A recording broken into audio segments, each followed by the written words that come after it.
नमस्कार, आपण पाहत आहात लोकसेतू मराठी न्यूज।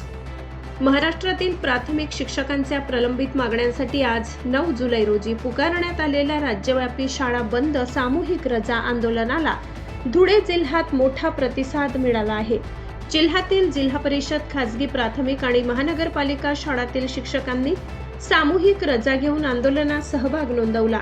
शिक्षकांनी विराट मोर्चा, आक्रोश मोर्चा काढत जिल्हाधिकारी कार्यालयावर धडक दिली आणि शासनाच्या विविध मागण्यांचे निवेदन प्रशासनाकडे सादर केले। आंदोलनातील प्रमुख मागण्यांमध्ये सेवेत असलेल्या शिक्षकांसाठी टीईटी परीक्षा सक्ती रद्द करणे, 15 मार्च 2024चा संच मान्यता शासन निर्णय रद्द किंवा सुधारित करणे, बीएलओची जबाबदारी शिक्षकांऐवजी इतर शासकीय कर्मचाऱ्यांकडे देणे, टीईटी आणि सीटीईटी संदर्भातील 14 मे 2026चे पत्र मागे घेणे, तसेच शिक्षकांवरील अशैक्षणिक कामांचा भार कमी करण्याच्या मागण्यांचा समावेश होता। याशिवाय टीईटी प्रकरणी शासनाने सर्वोच्च न्यायालयात पुनर्विचार याचिका दाखल करावी किंवा 2013 पूर्वी सेवेत रुजू झालेल्या शिक्षकांना कायद्यात सुधारणा करून सूट द्यावी अशीही मागणी करण्यात आली। आंदोलनानंतर शिक्षक संघटनांनी शासनाला इशारा दिला की मागण्यांवर तातडीने सकारात्मक निर्णय न झाल्यास राज्यभर आणखी तीव्र आंदोलन छेडले जाईल। या आंदोलनात जिल्हाध्यक्ष योगेश धात्रक, सरचिटणीस चंद्रकांत सत्तेसा, कार्याध्यक्ष रवींद्र पाटील यांच्यासह विविध शिक्षक संघटनांचे पदाधिकारी आणि शेकडो शिक्षक सहभागी झाले। अशाच ताज्या आणि विश्वासार्ह बातम्यांसाठी लोकसेतू मराठी न्यूजला सबस्क्राईब करा, व्हिडिओला लाईक करा आणि आपल्या मित्रांपर्यंत ही बातमी शेअर करा। धन्यवाद। आपल्याला चुकीचं काही होणार नाही याची दक्षता घेणं गरजेचं आहे। आपल्याकडे सर्व समाजाचं लक्ष आहे आणि आपण त्याची जाणीव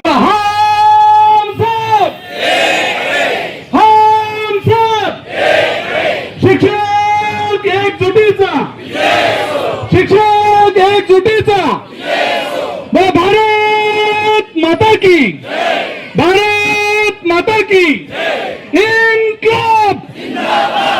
हे बघा, जोराने आवाज यायला पाहिजे, मी फार आतून बोलतोय। पुन्हा एक वेळा शेवट, वो भारत माता की। धन्यवाद मित्र। आजच्या दिवशी उद्या महाराष्ट्रामध्ये सर्व जिल्ह्यांमधील स्थानिक स्वराज्य संस्थेच्या, खासगी शाळांच्या अशा सर्व लोकांचं सामूहिक रजेचं आंदोलन या झोपलेल्या निर्डावलेल्या सरकारला जागा करण्याच्या संदर्भातला हा आपला आजचा पहिला प्रयत्न आहे। आणि म्हणून उभ्या महाराष्ट्रात सर्व ठिकाणी असं जिल्हा स्तरावर आंदोलन होत आहे आणि राज्याचे पदाधिकारी या ठिकाणी आझाद मैदानाला हे आंदोलन करत आहेत। आणि म्हणून आजच्या या आंदोलनामध्ये जेवढे आपले सर्व प्राथमिक शिक्षक बंधू भगिनी, खासगी शाळांचे शिक्षक बंधू भगिनी, विविध संघटना हजर झाल्यात, त्या सर्वांचा मनापासून मी या ठिकाणी आभार देखील मानतो आहे। मित्र, या टीईटीच्या संदर्भातल्या विषयामध्ये तुमच्या आपल्या समोर 2028 पर्यंतची मुदत देऊन तुम्हाला आपल्याला या व्यवस्थेतून बाहेर करण्याच्या संदर्भातलं या आजच्या दिनवाल्यांचा भुरं सरकार आहे, हे लक्षात ठेवा। आणि म्हणून जे जे लोक तुमच्या ताटाला ओढतील, त्या ताटाला ओढणाऱ्या लोकांच्या संदर्भातलं किती आपल्याला मोठा या ठिकाणी संघर्ष करावा लागणार आहे, ही गोष्ट लक्षात असू द्या। आपण पाहत असाल, इथे देशामध्ये मोठमोठ्याने आंदोलन होत आहेत। हे सरकारचा एकच कार्यक्रम सध्याच्या वेळेत दिसतोय की आहे त्या सर्व लोकांना डिस्टर्ब करायचं, त्यांना फोडायचं, तोडायचं। त्या नीट सारख्या देशस्तरावरच्या परीक्षेला सुद्धा या ठिकाणी फुटली। मित्र, तुमच्या आपल्यासाठी सुद्धा लोकांनी एप्रिल पासून ही सर्व तयारी केलेली होती आणि ती तयारी या ठिकाणी शेवटच्या दिवशी पुन्हा याच्यातल्या काही महाभागांच्या माध्यमातून पुन्हा ही परीक्षा रद्द झाली। तुम्हाला आपल्याला लक्षात घ्यावं लागेल, जर हे राज्यकर्ते अगदी 5 मिनिटात जरी ठरवलं की आरटीई मध्ये नवीन संशोधन करून आतापर्यंत कार्यरत असलेल्या शिक्षकांच्या संदर्भामध्ये आरटीई कायदा 2009 ला लागू झाल्यानंतर 10 पासून आपण अंमलात आणला, तोपर्यंतच्या शिक्षकांना याच्या संदर्भातली आरटीईच्या अनुषंगाने या ठिकाणी टीईटीची सूट देण्यात येत आहे।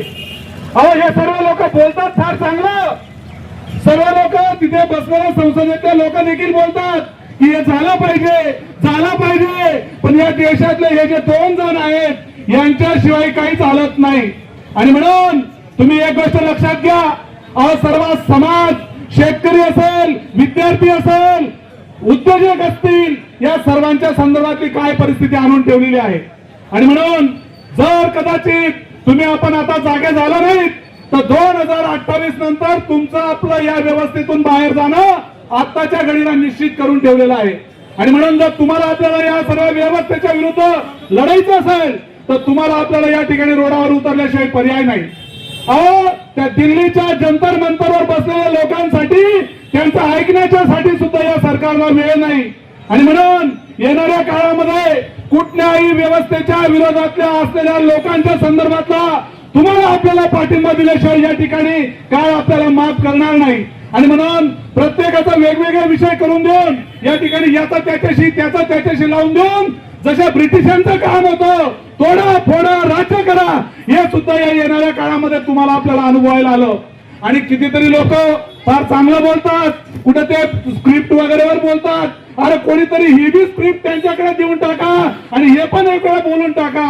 पण यांचं देण्याच्या संदर्भातला अत्यंत म्हणजे तुम्हाला सांगतो त्या कुत्र्याची लाळ संपून जाईल तोपर्यंत सुद्धा त्याला मारून टाकतील. पण त्याच्यासाठी सुद्धा कुठेतरी काहीतरी देण्याच्या संदर्भातली वृत्ती या सगळ्या विषयामध्ये दिसत नाही.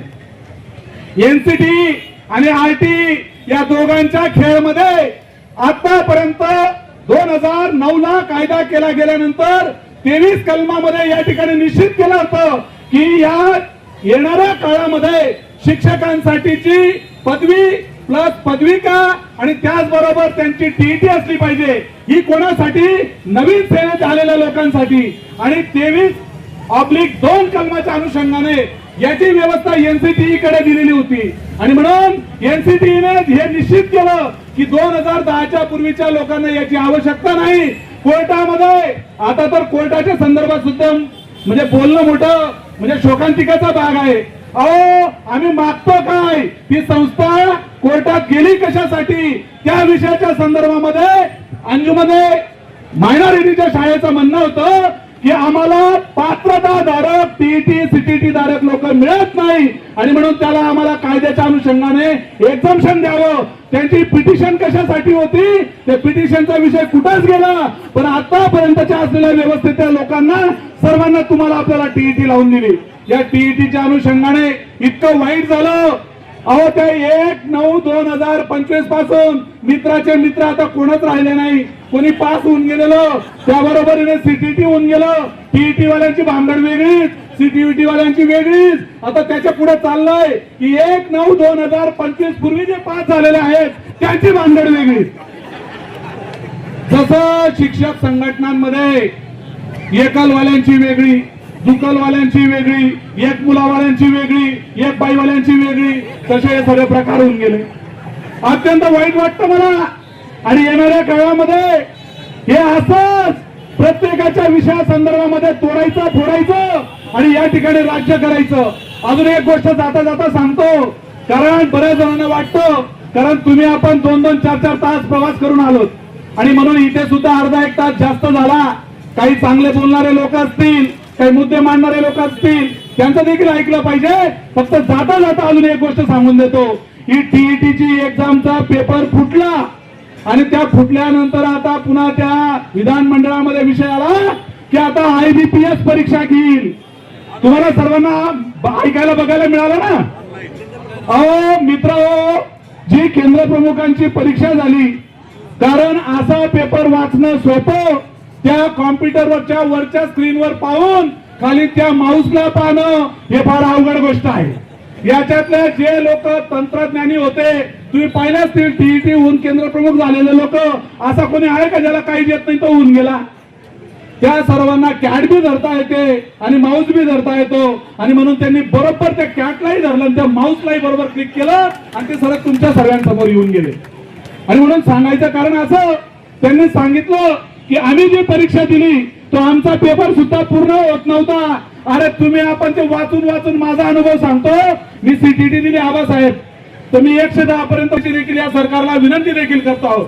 कारण आबा मला कायम चिमट्या घ्यायचे, चिमट्या म्हणजे खरं बोलायचे, ते सांगायचे सर तुम्ही या सर्व विषयामध्ये त्या सरकारच्या सोबत असणारे लोक अरे मी खरं सरकारच्या सोबत असणारा या राष्ट्रावर प्रेम करणाऱ्या संघटनेच्या सोबत होतो, पण हे केव्हा जेव्हा तुमचं पोट सुरक्षित राहील तर हे सर्व तुम्हाला बरोबर वाटेल. जर त्यांनी आमच्या पोटाचाच कार्यक्रम बंद करायचा ठरवला असेल तर अशा खऱ्या लोकांच्या सोबत तुम्हाला आपल्याला राहायला पाहिजे का हे देखील लक्षात घेतलं पाहिजे. आणि म्हणून इथे उपस्थित असलेल्या माझ्या सगळ्या प्राथमिक शिक्षकांना शपथ आहे, जर उभ्या महाराष्ट्रामध्ये सर्व शिक्षक संघटनांचा या ठिकाणी सामूहिक रजेचं आंदोलन या ठिकाणी ठेवलेलं आहे. आणि हा ऐतिहासिक अशा स्वरूपाचं हे आंदोलन या झोपलेल्या महाराष्ट्रातल्या राज्यकर्त्यांना आणि या व्यवस्थेतल्या लोकांना जागृत करण्यासाठीचं हे आंदोलन आहे. याच्यामध्ये आमची सर्वात पहिली मागणी आहे टीईटी ही जी सेवेत असलेल्या लोकांसाठीची 2010च्या पूर्वीच्या लोकांसाठीची रद्द झाली पाहिजे अशा पद्धतीची मागणी आहे. दुसरी मागणी आमची SRIच्या संदर्भात असेल, BOTच्या कामाच्या संदर्भात असेल, ज्या पद्धतीचं शाळेपासून शिक्षकाला लांब केलं गेलेलं आहे ते हे काम देखील शिक्षकांकडून काढून घेतलं पाहिजे अशा पद्धतीची आमची दुसरी मागणी आहे.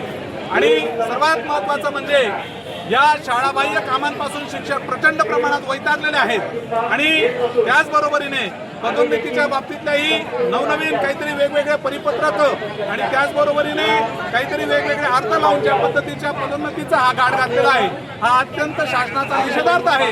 या सर्वांचा निषेध व्यक्त करण्यासाठी या ठिकाणी आम्ही उपस्थित झालेलो आहोत.